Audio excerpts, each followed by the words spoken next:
பருந்து மகாராஜாவோட மனைவி ஒரு நாள் தன்னுடைய அறையில உட்கார்ந்து அவங்களுக்கு விருப்பமான பழங்களை சாப்பிட்டுக்கிட்டு இருந்தாங்க. எனக்கு என்னவோ இப்பெல்லாம் மத்த சாப்பாட்டை விட பழங்களை சாப்பிடதான் விருப்பமா இருக்கு. இந்த உலகத்துல உள்ள எல்லா விதமான பழங்களையும் சாப்பிட்டு பார்க்கணும், அதுதான் என்னோட ஆசை. பருந்து மகாராணி இப்படி நினைச்சுக்கிட்டு இருக்கும் போது மகாராஜா அந்த அறைக்குள்ள வந்தாரு. இப்படி பழங்களை மட்டும் நீ சாப்பிடக்கூடாது. அரண்மனையோட சமையல்காரர்கள் உனக்காக விதவிதமா சமைச்சு வைக்கிறாங்க. ஆனா நீ அதையெல்லாம் சாப்பிடுறதே இல்ல. இல்ல மகாராஜா, என்ன வலுக்கட்டாயப்படுத்தாதீங்க. எனக்கு என்னவோ மத்த உணவை விட பழங்களை சாப்பிடதான் ரொம்ப ஆசையா இருக்கு. அப்புறம் எனக்கு இந்த ஆப்பிள், ஆரஞ்சு, சாத்துக்குடி, திராட்சை இந்த மாதிரி பழங்களை நிறைய சாப்பிட்டு சாப்பிட்டு அழுத்து போயிடுச்சு. புதுசா ஏதாவது பழம் சாப்பிடணும் போல இருக்கு. மகாராணி, உன்னோட ஆசை எதுவா இருந்தாலும் அதை நான் நிறைவேற்றி வைப்பேன். உனக்கு எந்த பழம் வேணும்னு சொல்லு, அந்த பழம் எங்க இருந்தாலும் உடனே கொண்டு வர சொல்றேன். நேத்து என்னோட தோழி கூட பேசிக்கிட்டு இருக்கும் போது ஒரு பழம் பேரு சொன்னான். ஆனா அது இப்ப மறந்து போயிடுச்சு. கொஞ்ச நேரம் இருங்க, ஞாபகப்படுத்தி சொல்றேன். இப்படி சொன்ன மகாராணி பிறகு கொஞ்ச நேரம் யோசிச்சுட்டு இருந்தாங்க. ஞாபகம் வந்துருச்சு மகாராஜா, அந்த பழத்தோட பேரு மாம்பழம். நான் இப்பவே அந்த மாம்பழத்தை சாப்பிடணும். உடனே அதுக்கு ஏற்பாடு பண்ணுங்க. உடனே பருந்து மகாராஜா தன்னுடைய மந்திரி சாகர்புரா வர வச்சு அதுகிட்ட இப்படி பேச ஆரம்பிச்சாரு. அமைச்சரே, மாம்பழம், இந்த பழத்தை நீங்க கேள்விப்பட்டு இருக்கீங்களா? மகாராணி திடீர்னு மாம்பழம் சாப்பிடணும்னு ஆசைப்படுறாங்க. நான் இப்படி ஒரு பழத்தை பார்த்ததும் இல்ல, கேள்விப்பட்டதும் இல்ல. உங்களுக்கு இத பத்தி ஏதாவது விவரம் தெரிஞ்சா எனக்கு உடனே சொல்லுங்க. மகாராஜா, நீங்க சொல்ற அந்த மாம்பழத்தை பத்தி எனக்கு தெரிஞ்சதை நான் சொல்றேன், நீங்க கேட்டுக்கோங்க. இந்த மாம்பழம் இங்க இருந்து தூரமா உள்ள மகேந்திரபுரி காட்டுல மட்டும்தான் இருந்துச்சு. ஆனா இப்ப நம்ம காட்டுல இருக்கிற 3 பறவைகளோட வீட்டுல அந்த மரம் இருக்கிறதா கேள்விப்பட்டேன். மந்திரியாரே, நம்ம காட்டுல மாம்பழம் எங்க இருந்தாலும் உடனே கொண்டு வர சொல்லுங்க. எந்த மாம்பழம் நல்லா இனிப்பா இருக்குதோ அந்த பழத்தை கொண்டு வர்றவங்களுக்கு வெகுமதி கிடைக்கும். மகாராஜா, அந்த 3 பறவைகள் யார் யாருன்னு எனக்கு தெரியாது. இப்பவே போய் அதை விசாரிச்சு மகாராணிக்கு உடனடியா மாம்பழம் கிடைக்க ஏற்பாடு பண்றேன். இப்படி சொல்ல சாகர்புரா பிறகு அரண்மனையில இருந்து வெளியே பறந்து போச்சு. ரோனி, நம்ம காட்டுல மாமரங்கள் யார் யார் வீட்டுல இருக்குன்னு உனக்கு தெரியுமா? இப்ப அந்த மரத்துல பழங்கள் காய்ச்சிருக்கா? அந்த மரத்துல பழங்கள் இருக்கா இல்லையான்னு எனக்கு தெரியாது. ஆனா யார் யார் வீட்டுல மாமரம் இருக்குன்னு தெரியும். காலுக்காகத்தோட மாமா, அப்புறம் சோனா குருவி, இவங்க 3 பேர் வீட்லயும் தான் மாமரம் இருக்கு. பழம் இருக்கா இல்லையான்னு நீ அவங்கள கேட்டாதான் தெரியும். ரோனி குருவி சொன்னதை கேட்ட சாகர்புரா உடனே காலாக்காகத்தோட வீட்டை நோக்கி பறந்து போச்சு. என்னது, மாம்பழங்களை கொண்டு வந்து கொடுத்தா எங்களுக்கு வெகுமதியா? மந்திரியாரே, நீங்க சொல்றத கேட்க எனக்கு ரொம்ப சந்தோஷமா தான் இருக்கு. இருந்தாலும் என்ன காலா இருந்தாலும்னு இழுக்கிற? மந்திரியாரே, இவர் எப்பவுமே இப்படிதான். இவருக்கு இப்படி இழுக்கதான் தெரியுமே தவிர எந்த வேலையும் முழுசா முடிக்க தெரியாது. நீங்க கவலைப்படாம போங்க, நாங்க மாம்பழங்களை எடுத்துக்கிட்டு இன்னைக்கே வரோம். கசப்பா இப்படி சொன்ன உடனே சாகர்புரா அங்க இருந்து பறந்து போயிடுச்சு.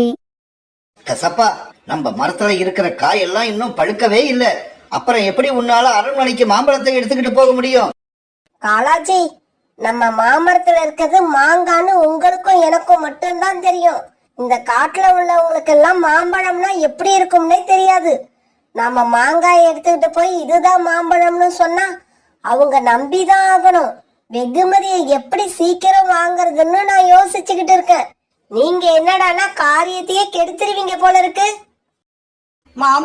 மாம்பழம் தானே, இப்பவே எடுத்துக்கிட்டு வரேன். நீங்க அரண்மனைக்கு போறதுக்கு முன்னாடி நான் அங்க மாம்பழங்களோட இருப்பேன். காலாக்காகத்தோட மாமா இப்படி சொன்ன உடனே சாகர்புரா அங்க இருந்து பறந்து சோனாகுருவி வீட்டுக்கு போச்சு. மந்திரியாரே, நீங்க சொல்ற மாதிரி என்னால இன்னைக்கு மாம்பழங்கள் எடுத்துட்டு வர முடியாது. சோனா, அப்படின்னா அரசர் கொடுக்கிற வெகுமதி உனக்கு தேவையில்லையா? மந்திரியாரே, இப்ப பிரச்சனை வெகுமதி வேண்டுமா வேண்டாமான்றது கிடையாது. என்கிட்ட மாம்பழம் இருக்கா இல்லையாங்கிறதுதான். என்னோட மாமரத்துல இப்ப மாங்காய்கள் தான் இருக்கு. அது பழமா மாற இன்னும் 1 மாசம் ஆகும். அதனால இன்னும் 1 மாசம் கழிச்சுதான் என்னால மாம்பழம் கொடுக்க முடியும். சோனா, இந்த காட்டுல 3 பேர் வீட்டுல மட்டும்தான் மாமரங்கள் இருக்கு. அதுல 2 பேர் இன்னைக்கே மாம்பழம் கொண்டுட்டு வரேன்னு சொல்றப்ப உன்னால மட்டும் ஏன் முடியாது? எனக்கு தெரிஞ்ச பதில நான் சொல்லிட்டேன். இதுக்கு மேலயும் நீங்க பதில எதிர்பார்த்தீங்கன்னா மாம்பழம் யார் கொண்டு வரேன்னு சொன்னாங்களோ அவங்க கிட்டதான் போய் கேட்கணும். சோனாக்குருவி இப்படி சொன்ன உடனே சாகர்புரம் அங்கிருந்து அரண்மனைக்கு பறந்து போச்சு. சாகர்புரம் அரண்மனைக்கு போய் சேரத்துக்கு முன்னாடி காலாக்காகமும் காலாக்காகத்தோட மாமாவும் மாங்காயை எடுத்துக்கிட்டு அரண்மனைக்கு போய் சேர்ந்திருந்தாங்க. மகாராஜா, நீங்க கேட்ட மாதிரியே நாம அம்பலத்தை எடுத்துக்கிட்டு வந்திருக்கேன். இல்ல மகாராஜா, நான் தான் முதல்ல வந்தேன். இவன் எனக்கு அப்புறம் வந்தான். வீரர்களே, இவங்க 2 பேரும் எடுத்துக்கிட்டு வந்த மாம்பழத்தை வாங்கிக்கிட்டு போய் ராணி கிட்ட கொடுங்க. ராணி சாப்பிட்டு பார்த்துட்டு யார் எடுத்துக்கிட்டு வந்த மாம்பழம் ருசியா இருந்துச்சுன்னு முடிவு சொல்லட்டும். வீரர்கள் எடுத்துட்டு போன மாங்காய்களை சாப்பிட்டு பார்த்த ராணி மாங்காயை உடனே துப்பிட்டாங்க. வீரர்களே, இது மாம்பழமே இல்லைன்னு நினைக்கிறேன். என் தோழி மாம்பழம் நல்லா இனிப்பா இருக்கும்னு சொன்னான். ஆனா இது ஒரே புளிப்பா இருக்கு. இதை யார் எடுத்துக்கிட்டு வந்தாங்களோ அவங்கள பிடிச்சு சிறையில அடைக்க சொல்லுங்க. பிறகு வீரர்கள் இந்த விஷயத்த சொல்றதுக்காக பரந்து மகாராஜா கிட்ட வந்தாங்க. வீரர்களே, வெகுமதியை யாருக்கு கொடுக்க போறீங்க? எனக்கு தானே? இல்ல இல்ல, வெகுமதி எனக்குதான். முட்டாள்களே, உங்க 2 பேருக்குமே சிறை தண்டனை தான் கிடைக்க போகுது. பரந்து மகாராஜா, இவங்க 2 பேரும் எடுத்துக்கிட்டு வந்தது மாம்பழமே இல்லையா? அதனால அரசாங்கத்தை ஏமாத்த நினைச்ச குற்றத்துக்காக இவங்க 2 பேரையும் மகாராணி சிறையில போட சொன்னாங்க. வீரர்கள் சொன்னதை கேட்ட காலாக்காகமும் காலாக்காகத்தோட மாமாவும் கண்ணீர் விட்டு அழுதாங்க. மந்திரியாரே, இங்க 2 பேரு தான் மாம்பழத்தை எடுத்துக்கிட்டு வந்திருக்காங்க. இன்னும் ஒருத்தர் ஏன் மாம்பழம் எடுத்துக்கிட்டு வரல? மகாராஜா, இன்னும் ஒரு மாமரம் சோனாங்கிற குருவி வீட்டுல இருக்கு.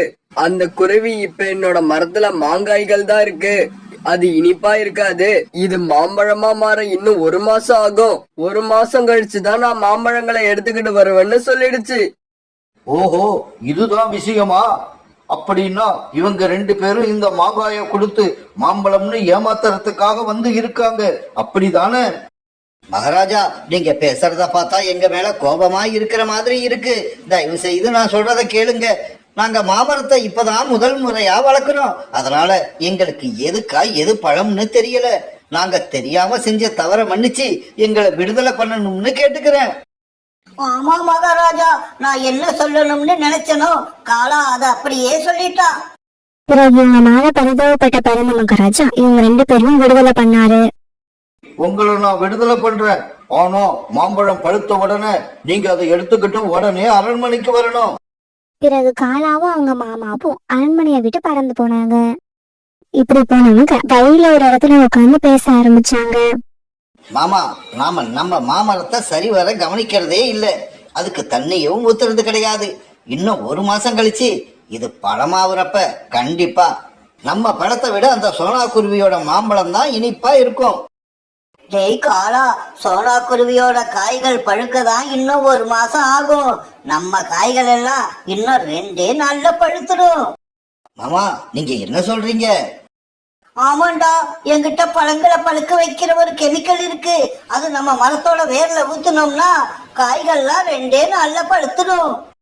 பிறகு காலாக்காகமும் காலாக்காகத்தோட மாமாவும் அந்த கெமிக்கலை வாங்கிட்டு வந்து தங்களுடைய மரத்து வேர்ல ஊத்துனாங்க.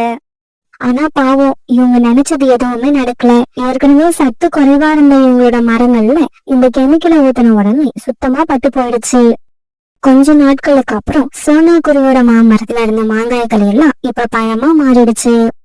உடனே சோனா குருவி அந்த மாம்பழங்களை எடுத்துக்கிட்டு அரண்மனைக்கு போச்சு.